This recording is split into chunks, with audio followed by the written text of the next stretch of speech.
Welcome to another installment of Deconstructing Babylon, where we discern the signs and symbols of the mystery religion of Hollywood Babylon.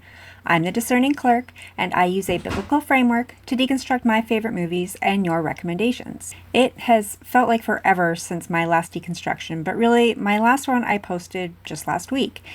But it was blocked globally by YouTube. Apparently, the powers that be, or the algorithm, really doesn't want us to know the secrets embedded in the multi-award-winning, historical yet fictional epic love story. And it's a real shame because it took me twice as long to write that one and edit it. In the meantime, I have posted it on Rumble and will try to link that video in the description box below. So if you're so inclined to go to another platform to watch it. But we will persist, and hopefully this one isn't blocked globally as well. Though, given its association with Disney, my hopes aren't very high. Recently, Toy Story 5 was released to theaters, and I did take my younger children to see it. After all, summertime is the perfect time for a theater visit. Air conditioning, dark rooms, popcorn for dinner, and studios used to know this.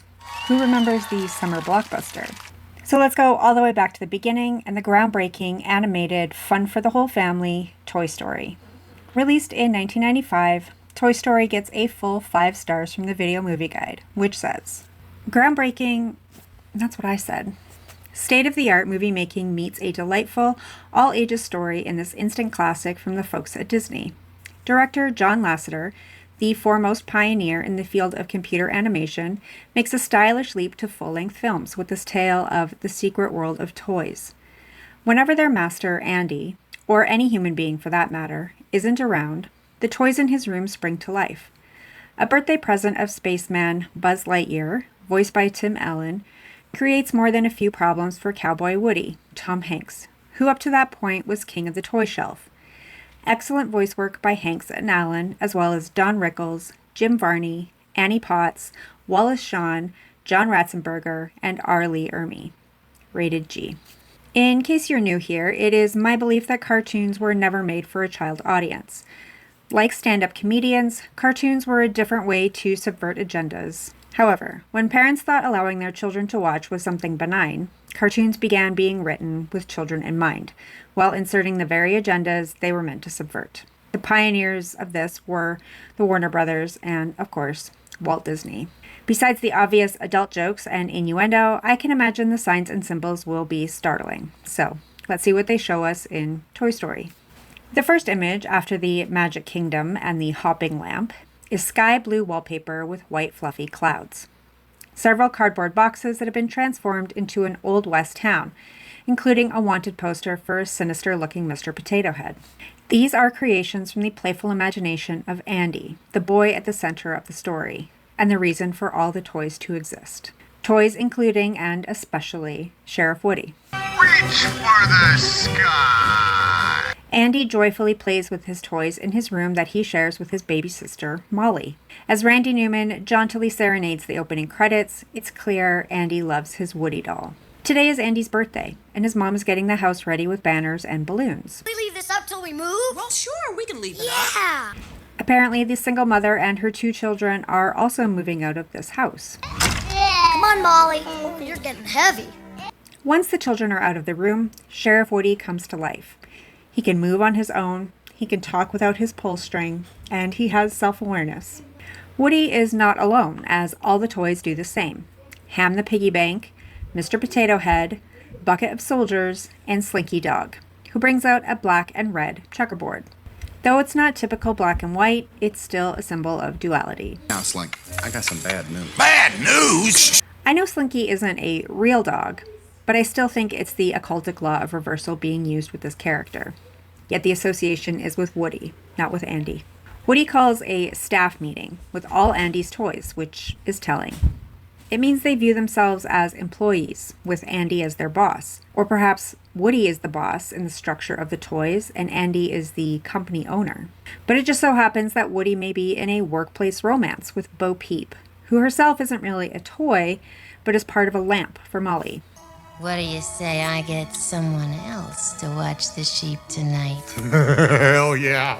I guess it never occurred to me before that Bo Peep is a shepherdess, and I will keep that tidbit in mind for later. Not to mention that she's part of a lamp, which means she represents light. One of the most appealing and groundbreaking elements of this movie is the insane attention to detail. Dents in the baseboards, scuffs on the banister, marks from play and life. And the books, games, and toys are a mix of actual brands and inside jokes. Blink and you miss it. We have to hold hands. Woody informs the toys that today is Andy's birthday party, which they receive with dread and terror. They believe Andy could receive a new toy that will replace them all in his heart and in his play.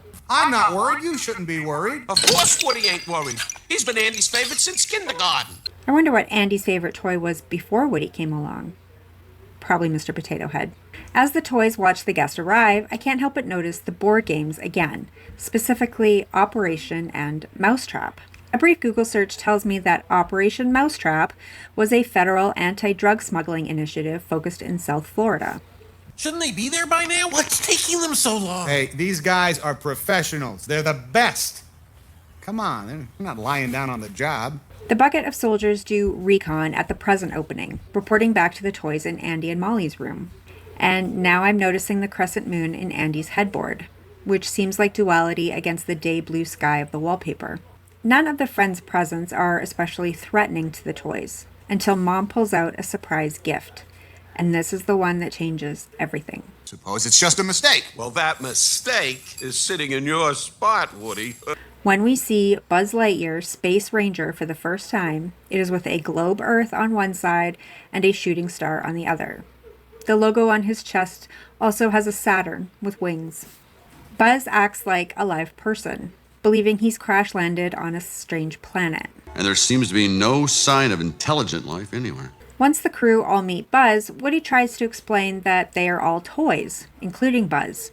News that the Space Ranger is reluctant to receive. He's not a space ranger. He doesn't fight evil or shoot lasers or fly. Everyone loves Buzz, and Woody's worst nightmare is coming true, when Andy replaces all things Western with a space theme.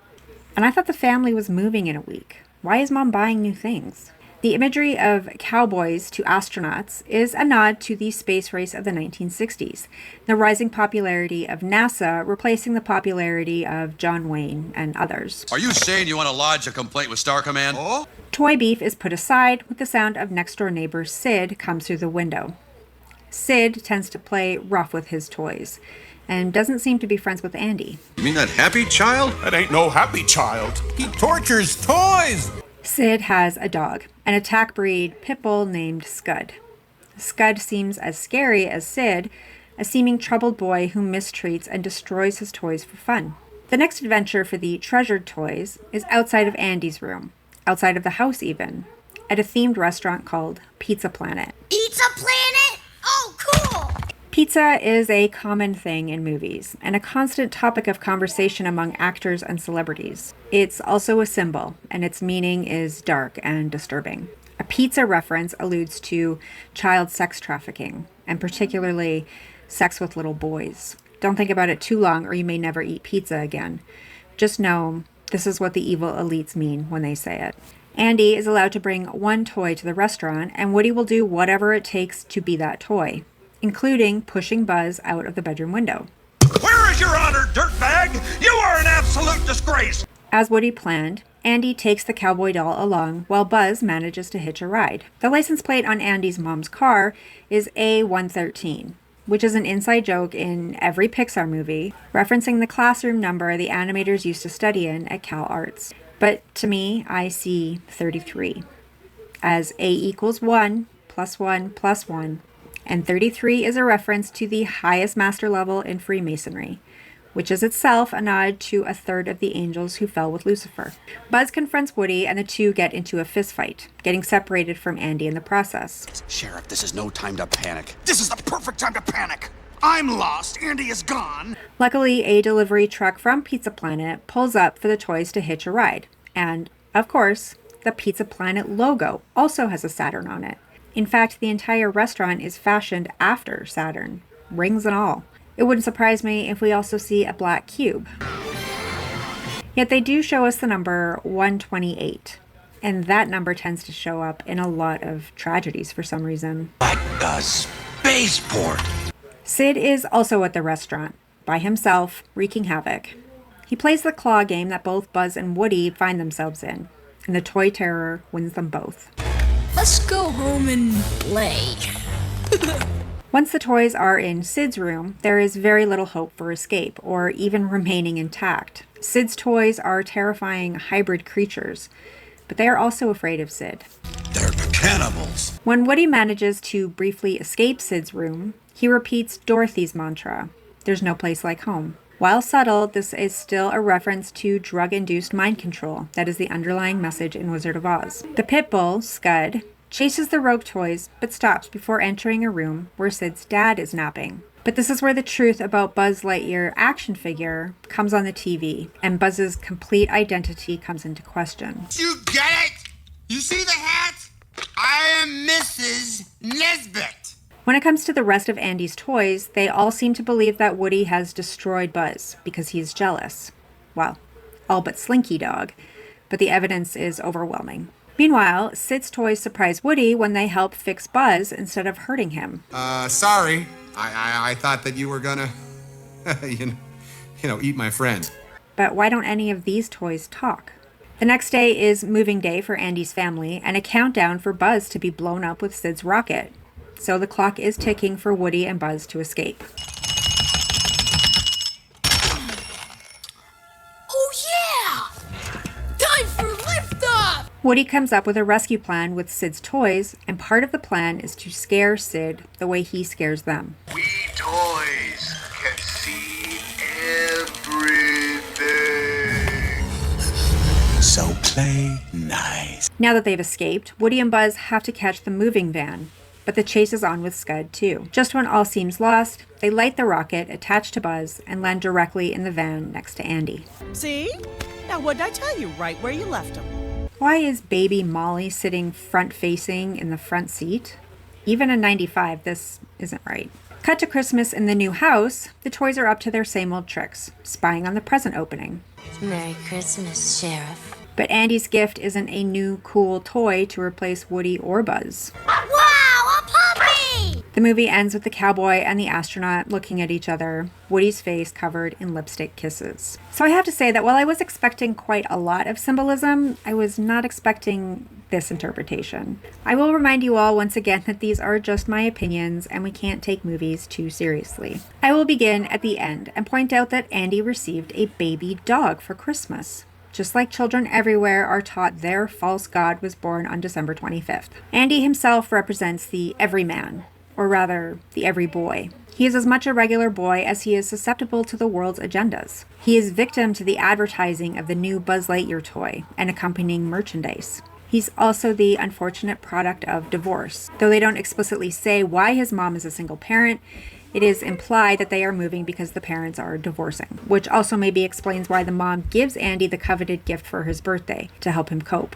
And yet, none of that was the surprising symbolism I'm about to lay out. Neither is any of the duality, the 33s, the Saturnalia, or the pizza references. Earlier, I mentioned the rise of popularity of all things space in the 60s, in place of what was deemed to be old-fashioned Western. But something else came up in the 60s. A stark rise in popularity of free living, peace and love, sex and drugs. And it is the latter that what I found affected Andy. Woody represents sex. As we know, Woody is a euphemism for an erection. He has a romantic relationship with Bo Peep, the shepherdess, and he ends the movie covered in lipstick kisses. He's been Andy's favorite since kindergarten, which isn't a particularly sexual time for boys. They don't even get a rush of testosterone at that age. But it is when boys start to learn their bodies. Woody is also irrationally angry, jealous, and overly emotional, traits we might attribute to a sexually active young man. Buzz represents drugs, as the feeling one might get while under the influence. He acts drunk while at a tea party at Sid's house. His emblem is that of Saturn, and he talks often of traveling to other planets, which are high. He performs feats that are impossible and does so with the confidence only a drug user usually has. His arm gets ripped off and he doesn't even notice. And frankly, everyone likes Buzz right away. They like how he makes them feel. Eventually, Buzz and Woody work together to serve their boy Andy. Sex and drugs and a regular boy.